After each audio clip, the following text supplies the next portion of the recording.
In the pulsating and restless heart of 19th century Philadelphia, amid the incessant buzz of carriages and the distant sound of the blacksmith hammers, there was a shrine of hope hidden under the veil of everyday normality. In this vibrant and disordered scenario, where the bricks of the buildings told stories of a constantly transformed city, William Still emerged as an almost invisible figure, a modest-looking man, but with a monumental mission. He did not wear covers or carrying swords, but wielded something infinitely more powerful, a pity and an unpretentious notebook. The small room where William worked was a universe in itself. The walls, lined with makeshift shelves, exhaled the unmistakable smell of aged paper and fresh paint.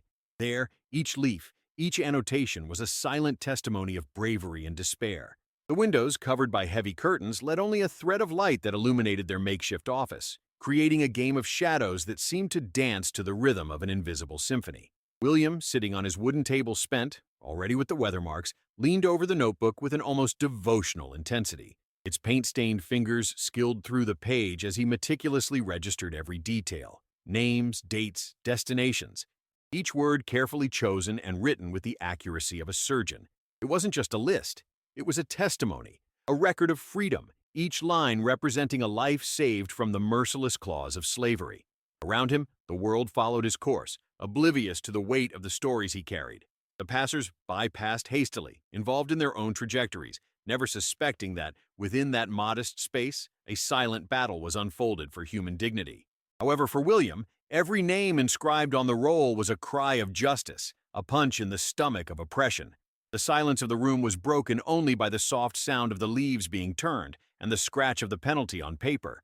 However, that silence was not empty. It was dense, loaded with the voices of those he had sworn to protect. He felt each of them as a living presence, his whispers echoing in his mind, remembered him incessantly of the importance of his work. The complexity of his feelings was a kaleidoscope of pride, fear, and determination. Still, in the midst of this overwhelming responsibility, there were moments of doubt that they haunted your heart. He wondered if what he did was enough, if the stories it recorded would find the way to freedom. But these shadows of uncertainty were dissipated by the unshakable flame of their conviction. He knew that his role was vital, that he was the guardian of a story that could not be forgotten. And so, day after day, William Still persisted in his mission, a lighthouse of hope in a world wrapped in darkness. The silent guardian of the freedom records, he wrote not only for the present, but for eternity. And in each line he left a legacy, a promise that even in the face of despair, freedom would always find a way to prevail. The twilight involved Philadelphia in a cloak of silences and shadows, while the city was preparing for rest.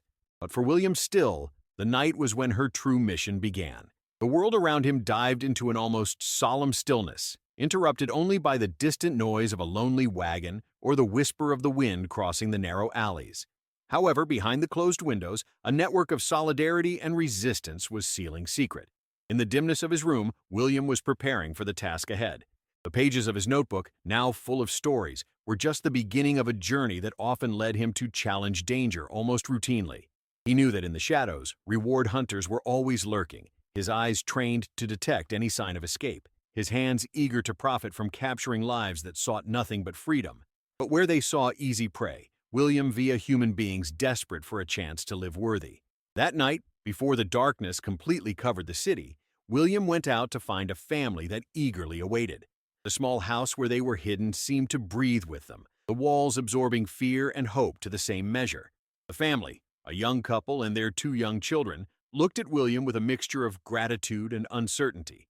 His eyes reflected the flame of hope on the way in despair. William approached with a calm that denied the whirlwind of emotions within him. His low and firm voice conveyed the security of someone who had already guided many others on that uncertain path. "Tonight, we go to the north," he nunted softly, every word loaded with unvit promises. He knew that there were no physical rails to guide them, but an invisible route, drawn by those who came before, enlightened by the courage that pulsed in every heart that dared to dream. As they walked the dark streets, the tension in the air was almost palpable. Each noise, each movement seemed amplified, as if the world conspired to reveal its presence. However, William was prepared. He knew every alley, every secret trail, as if they were part of his own being. And as they advanced, he whispered words of encouragement, reinforcing the determination of those who followed him. The way until the next safe stop was long and full of dangers. In a crossroads, the distant sound of voices made his heart accelerate. He got a gesture for everyone to stop and bend, his breaths interspersed with fear and expectation. As the voices approached, William felt the weight of his responsibility to increase. He knew that a single mistake could cost freedom, or life, of those who trusted him. But with the same ability he used to record bravery stories, William maneuvered the group between the shadows, avoiding unwanted encounters. Each step they took, every meter achieved, was a small victory against the forces that insisted on keeping them chained. Finally, when they reached a small farm around the city, they were greeted by a weak light and a friendly figure, whose silhouette was a symbol of safety and relief. There, in that temporary refuge, the family could drop a collective sigh of relief, even soon. William, watching them, felt a wave of emotion sweeping his body. He knew the journey was far from over, but for that night, they were safe. The hope he saw in their eyes renewed his own determination. He was a guardian, not just the records, but of the dreams of freedom of each person who helped guide. While the first rays of sun began to paint the sky, William knew it would soon be time to continue. But for now, he could taste that little victory, knowing that every step taken on that invisible rail was a step closer to a world where freedom would not be just a dream, but a lived reality. And so, with a heart full of a silent determination, he prepared for the next stage of his tireless mission. In the dim confidant of his office, William Still was sitting in his wooden chair, now familiarly worn out, as if his time had shaped that space for him. The silence there was dense, almost tangible, and carried the weight of the confidences that had been shared there. Each fugitive who crossed the threshold of that modest room brought with it not only the weight of a recent escape, but an entire story that cried to be heard, understood, and preserved. William, with his attentive gaze and unshakable compassion, became the confidant of the deepest secrets of those who sought their help. Every word entrusted to him was a piece of a larger puzzle, a story that intertwined with so many others in a bravery and pain tapestry. He knew that in his hands these stories not only found a voice, but became eternal testimonies, a silent resistance against oppression that tried to erase them from collective memory. William's penalty moved with surgical accuracy on the pages, each stroke carrying the weight of a soul fate. He wrote down everything with meticulosity, the letters hidden in old clothing folds, the carefully changed names to protect identities, the reunions that seemed to be the work of destiny, each exciting in its improbability. It was a dance of details that, once placed on paper, became powerful weapons against oblivion, a shield against the corrosive power of time. There were times when William was lost in daydreams, his thoughts invading the clean lines of the paper. He remembered his faces, looks laden with gratitude and hope. Often the stories he wrote were interrupted by poignant memories, whispers in the night, promises made amid despair, laughs stuffy with tears of relief. These memories mingled with their notes, creating a symphony of emotions that only he could hear. The world beyond its windows seemed distant, almost unreal. The daily life followed its course, indifferent to the struggles and silent victories that unfolded inside. William knew that many around him were oblivious to the magnitude of what he did. For them, he was just an ordinary man, a simple scribe.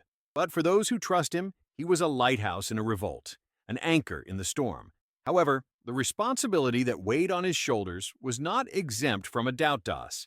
On lonely nights, when tiredness accumulated in his bones and paint on his fingers looked like a second skin, he wondered if his notes would really make a difference. If, by registering these stories, it was really contributing to a better future, a world where freedom needed not to be conquered in clandestinity. But then he remembered the eyes of the people who helped, that indomitable glow that spoke of hope that time could not erase. It was in these looks that he found the answer he needed. It was there that it was sure that his mission was vital, that every written word was a spark of resistance against darkness. So William persisted, night after night, page after page. He was the guardian of the secrets on paper, a chronicler of human courage, and in each line he reaffirmed his unwavering commitment to fight for a world where these stories no longer needed to be written in secret but could be told in daylight, celebrated as the triumphs of human spirit who really were. The sky of Philadelphia, covered with heavy and gray clouds, foreshadowed an imminent storm, mirroring the turbulence that stirred in the heart of William Still. While the wind was the streets, dragging dried leaves and murmurs of forgotten times, William walked with firm steps toward his office. The city around it looked like a living organism, breathing in compasses of uncertainty and hope. Inside the room, the air was impregnated by the smell of ink and paper, a family aroma that offered paradoxical comfort in the midst of constant tension. William knew that he had the risk of discovery every day, a Damocles sword hanging silently over his head. If your records were found, it would not only be your ruin, but that of countless others whose lives were so delicately intertwined with the features of your sentence. Sitting at his table, William opened the notebook with reverent care, as if each page were a sacred relic. He slid his fingers on the banks of the rolls, feeling the rough texture that he had witnessed so many stories of courage. His mind was a whirlwind of voices and faces, all crying out for justice through the silence of his written words. The night before was still fresh in his memory. The family view that he had helped escape, his faces marked by fear, but also by determination. The eyes of children, large and innocent, still haunted their thoughts. For them, he was not just a man with a notebook. He was a savior, a bridge to a future they could barely imagine. However, the weight of what he was pressing on his shoulders, an invisible load that threatened to crush him under his relentless gravity. In the midst of the library of the room, he heard his heart pulse, every beat a reminder of the time passing, the urgency of his work. The sound of the penalty scratching the roll was almost hypnotic, a soundtrack that anchored it to reality as it recorded every detail with meticulous accuracy. Still, in the midst of this sea of stories, there was always the shadow of doubt. He wondered in times of introspection if his silent struggle would really make a difference. If the record of these names and destinations would be sufficient to ensure that they were not forgotten, erased by the tide of indifference that the world often offered. But there was something more powerful than doubt: memory. William understood that memory was a weapon, a form of resistance. Every name he wrote was an act of challenge against oblivion, a promise that even in the deepest darkness there would be those who would remember and fight to keep these stories alive. Looking at the window, he saw that the storm had finally arrived. The rain fell into torrents, washing the streets and creating a rhythmic melody that seemed to sync with his thoughts. For many, rain was a nuisance, but for William, it was a symbol of renaissance, an opportunity for purification and renewal. He knew that dawn would bring new challenges, new stories to tell. But for now, while the storm roared outside, he found an unexpected calm. The weight of memory, though heavy, was also an honor, a reminder that his work, however dangerous, was vital. And so, with a renewed determination, William continued to write, each word a promise, each line a resistance, ensuring that freedom, even temporarily suffocated, always found the way to breathe. That morning, Philadelphia awakened under a thick fog cloak, wrapping the streets in a silent and spectral hug. The first rays of sunshine struggled to penetrate Bruma's curtain, while William Still addressed his paper and ink sanctuary once again. The path to your office was made and cautious steps. For every noise, each shadow in motion seemed to carry with it a omen of imminent revelations. He carried with him a secret that burned in his chest like an indomitable flame, a truth that had hitherto kept hidden in the depths of his being. This secret, an intertwined story with his own lineage, threatened to collapse carefully erected barriers throughout his journeys as guardian of freedom records. By entering his small office, a comforting familiarity involved him. The cramped bookshelves, the table spent everything seemed to whisper promises of constancy in a world always in mutation. But that day, the air was different, loaded with an electrical tension that throbbed in tune with his rapid heart. He knew that among the stories that unfolded under his feather, a story would stand out, demanding more than his chronicler ability, demanding his soul. He sat before his notebook, and his hands, usually firm and decided, shaved slightly as he opened the pages. There was, intertwined in the lines of the story that he prepared to record, the unmistakable presence of his own family. The world around him seemed to shrink, focusing on a single point of focus: the memory of the night he had helped his loved ones escape from the relentless clutches of slavery. It was a vivid memory, recorded in his mind with painful clarity. The scene unfolded like an old movie in his mind. He remembered the muffled sound of careful steps on the floorboards and the brightness of his mother's eyes, reflecting both fear and determination. His father, with the countenance marked for years of hard work, kept a steel look as his callous hands firmly held those of his children. At that moment, William was not just a guide. He was a son, a brother, a guardian of the fate of his own flesh and blood.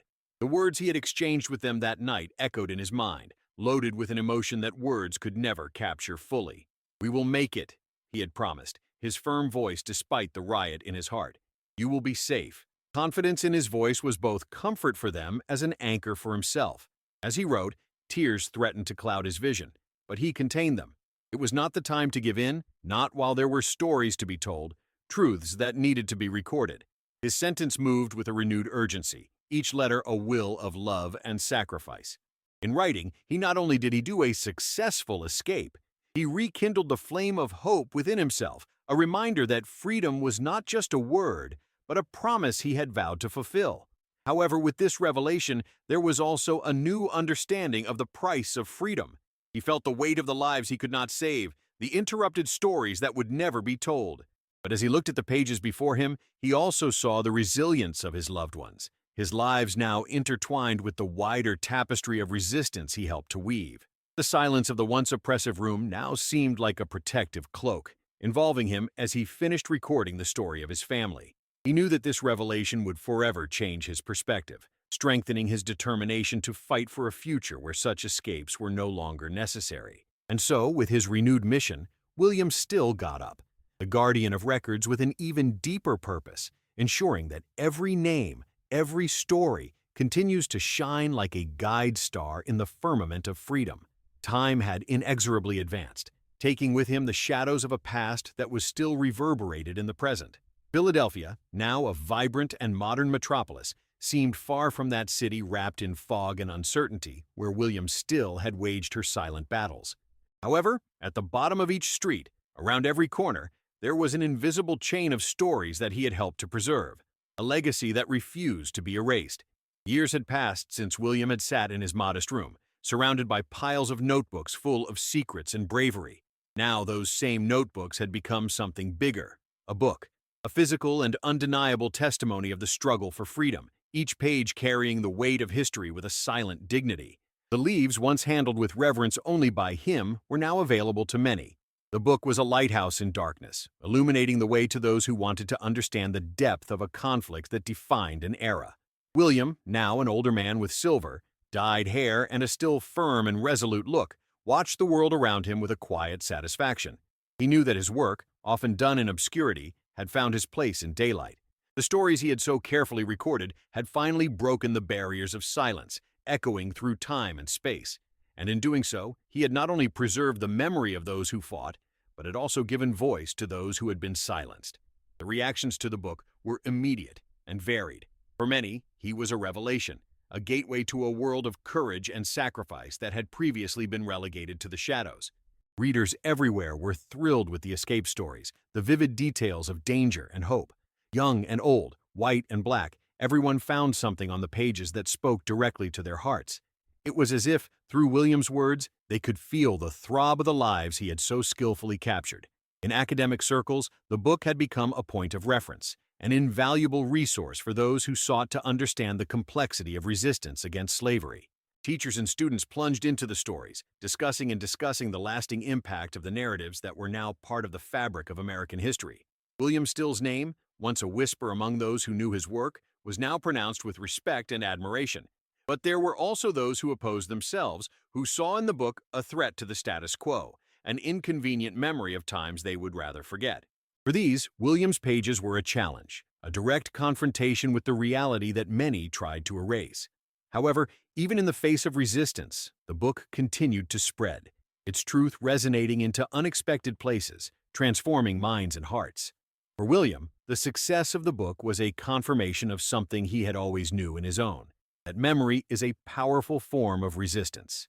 By preserving the stories of those who had been forced to live in the shadows, he not only ensured that his voices were heard, but also that his lives were celebrated as examples of indomitable courage. He knew that the true legacy was not just on printed pages, but in the changes that the stories inspired, in the awakening of collective consciousness. And so, as the sun was over the Philadelphia, dyeing the horizon with gold and red tones, William still felt deep peace. He knew that although his hands were tired and his vision was no longer so keen, his heart continued to throb with the same passion as yes. He had fulfilled his mission, not only saved lives, but also the memory of resistance. And with that, he had assured that even in the face of forces that sought to erase history, freedom and truth would always find a way to prevail.